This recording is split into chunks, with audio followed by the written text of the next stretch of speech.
আসসালামু আলাইকুম বন্ধুরা, আমি নার্গিসের রান্নাঘরে আপনাদেরকে সবাইকে স্বাগত জানাই। আজকে আবারও আমি চলে এসেছি আপনাদের সামনে নতুন এক রেসিপি নিয়ে। আজকে আপনাদেরকে আমি বানিয়ে দেখাবো সরপুঁটি মাছ দিয়ে শিম আলুর তরকারি। সরপুঁটি মাছ দিয়ে শিম আলুর তরকারি শীতের শুরুতে আপনাদেরকে আজকে বানিয়ে দেখাবো। দারুণ সুস্বাদু টেস্টি এই রেসিপি। ভিডিওটা স্কিপ না করে পুরো ভিডিওটা দেখার জন্য অনুরোধ করছি। চলুন তাহলে বানিয়ে নেওয়া যাক। তার জন্য নিয়ে নিয়েছি এখানে আমি সরপুঁটি মাছ একটি বড় সাইজের। এটাকে ভালো করে কেটে ধুয়ে নিয়েছি। নিয়ে নিয়েছি শিম আলু, নিয়ে নিয়েছি বড় সাইজের একটা পেঁয়াজ। এখানে শিম আলুটাকে জল দিয়ে ভালো করে ধুয়ে নেব। দেখুন, সরপুঁটি মাছটাকে সামান্য একটু লবণ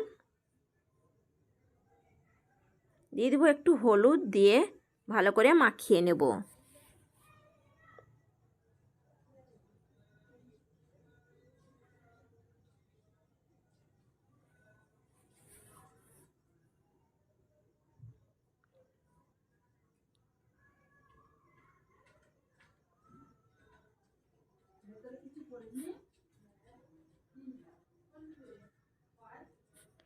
দেখুন বন্ধুরা, মাখানো হয়ে গেছে।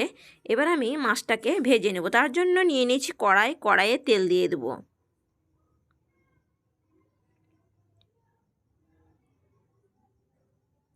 তেলটা গরম হয়েছে, এবার একে একে মাছগুলোকে আমি ভেজে নেব।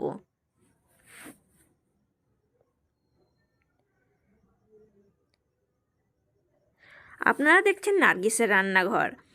অনুরোধ করছি আপনাদেরকে সবাইকে ভিডিওটা স্কিপ না করে পুরো ভিডিওটা দেখবেন, অনুরোধ করছি। দেখুন, মাছটা ভাজা হয়ে গেছে। এটাকে এবার আমি তুলে নেব।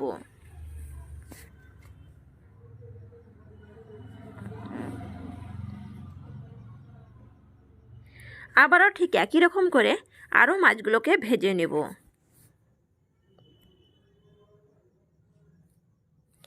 এই সরপুঁটি মাছটা খেতে দারুণ দারুণ মিষ্টি, দারুণ সুস্বাদু। আপনারা একবার হলে অবশ্যই বানাবেন আর আমাকে কমেন্ট করে জানাবেন কেমন লাগলো।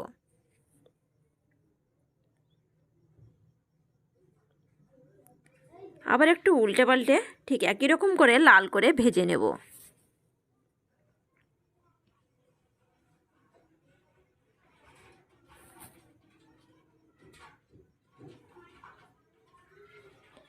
দেখুন বন্ধুরা, ভাজা হয়ে গেছে।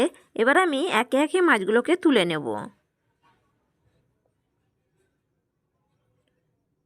দেখুন কত সুন্দর লাল করে ভাজা হয়েছে।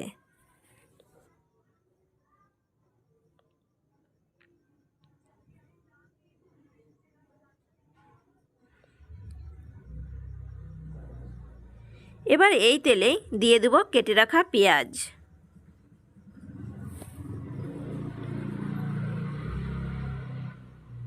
পেঁয়াজটাকে এবার লাল করে নেড়েচেড়ে লাল করে ভেজে নেব।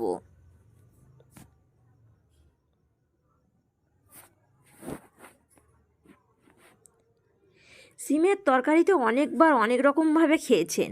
একবার মাছ দিয়ে শিম আলুর তরকারি বানিয়ে খেয়ে দেখুন।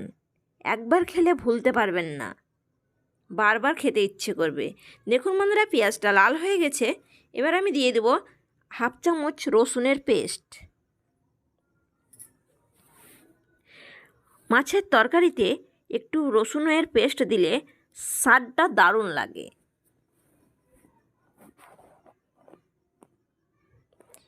এবার দিয়ে দেব 1 চামচ বা 1 চামচের থেকে 1.5 চামচ লবণ। লবণটা আপনারা নিজের স্বাদ মতো কমিয়ে বাড়িয়ে নিতে পারেন। দিয়ে দিলাম 1 চামচ হলুদ, 1 চামচ জিরে গুঁড়ো, 1 চামচ লঙ্কা গুঁড়ো। ঝালটা আমি একটু বেশি খাই বলে একটু বেশি দিয়েছি, আপনারা নিজের স্বাদ মতো কমিয়ে বাড়িয়ে নিতে পারেন। এবার দিয়ে দেবো সামান্য একটু জল, যাতে মশলাটা পুড়ে না যায়। এবার মশলাটাকে নেড়ে চেড়ে ভালো করে কষে নেব। দেখুন বন্ধুরা, মশলাটা কষানো হয়ে গেছে। এবার আমি কেটে রাখা শিম আলুটাকে দিয়ে দেব। দেখুন, শিমটাকে আমি একটা সিমকে 2 টুকরো করে কেটে নিয়েছি আর লম্বা লম্বা করে আলু দিয়েছি।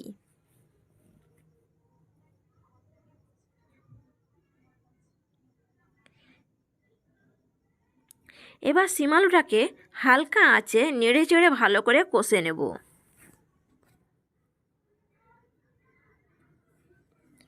একটু ঢাকা দিয়ে রেখে দিলাম। দেখুন বন্ধুরা, সিম আলুটাকে এইভাবেই নেড়ে চেড়ে এবার কষে নেব।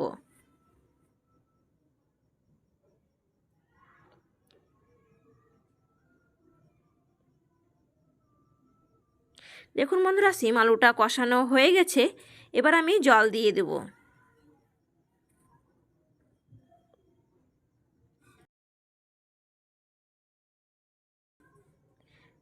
এবার একটু নেড়ে চেড়ে ঢাকা দিয়ে কিছুক্ষণ রান্না করে নেব। এবার ঢাকা দিয়ে সিম আলুটাকে একটু ফুটিয়ে নেব। দেখুন বন্ধুরা, সিম আলুটা ফুটে গেছে। এবার আমি ভেজে রাখা মাছগুলোকে একে একে দিয়ে দেব।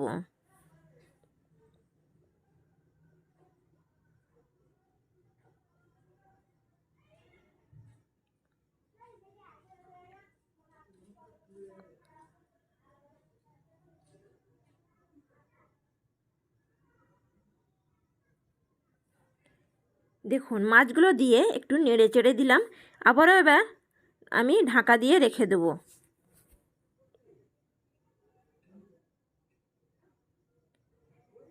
দেখুন বন্ধুরা, কত সুন্দর কালার হয়েছে সিম আলু দিয়ে সরপুঁটি মাছের তরকারি বা সরপুঁটি মাছ দিয়ে সিম আলুর তরকারি।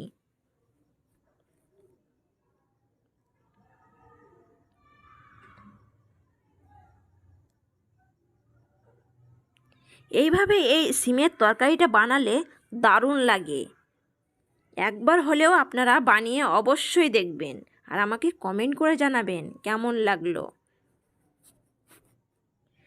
ভিডিওটা স্কিপ না করে পুরো ভিডিওটা দেখবেন, সবাইকে অনুরোধ করছি।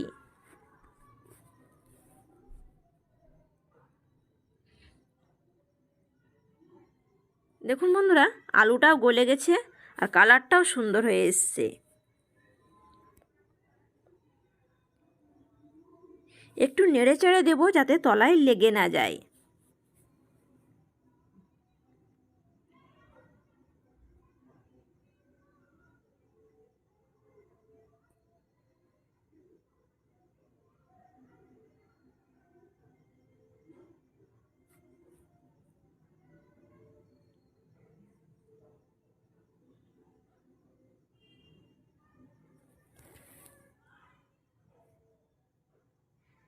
দেখুন বন্ধুরা, ঝোলটা আমি এইরকমই রাখবো।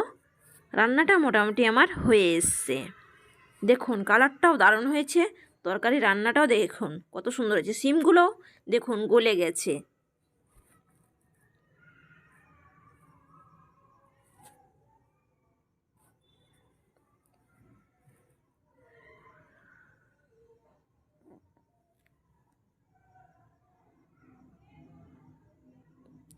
শীতের শুরুতেই আপনাদেরকে আজকে বানিয়ে দেখালাম সরপুঁটি মাছ দিয়ে সিমের তরকারি।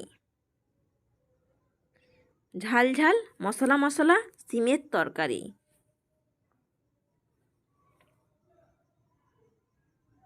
এবার সাঁড়শি দিয়ে ধরে একটু নাড়িয়ে দিলাম।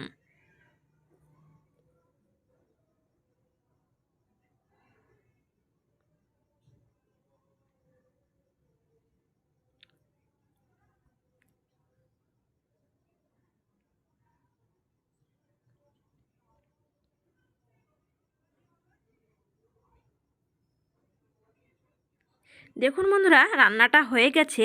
এবার ঢাকা দিয়ে গ্যাসটা অফ করে কিছুক্ষণ রেখে দেবো। ফিরে আসছি কিছুক্ষণ পরে আপনাদেরকে পরিবেশন করে দেখাবো। দেখুন বন্ধুরা, পরিবেশন করে নিয়েছি সরপুঁটি মাছ দিয়ে সিম আলুর তরকারি। আমার এই রেসিপিটা যদি আপনাদের ভালো লাগে অবশ্যই লাইক কমেন্ট শেয়ার করবেন, অনেক অনেক শেয়ার করবেন, যাতে আপনাদের সামনে নিত্য নতুন সব ভিডিও সবার আগে পৌঁছে যায়। আর আমার চ্যানেলে যদি নতুন বন্ধু হয়ে থাকেন প্লিজ চ্যানেলটিকে সাবস্ক্রাইব করবেন, পাশে থাকা বেল আইকনটি বাজিয়ে দিবেন। ভালো থাকবেন বন্ধুরা, সুস্থ থাকবেন। ধন্যবাদ। আজকের রেসিপি সরপুঁটি মাছ দিয়ে সিম আলুর তরকারি।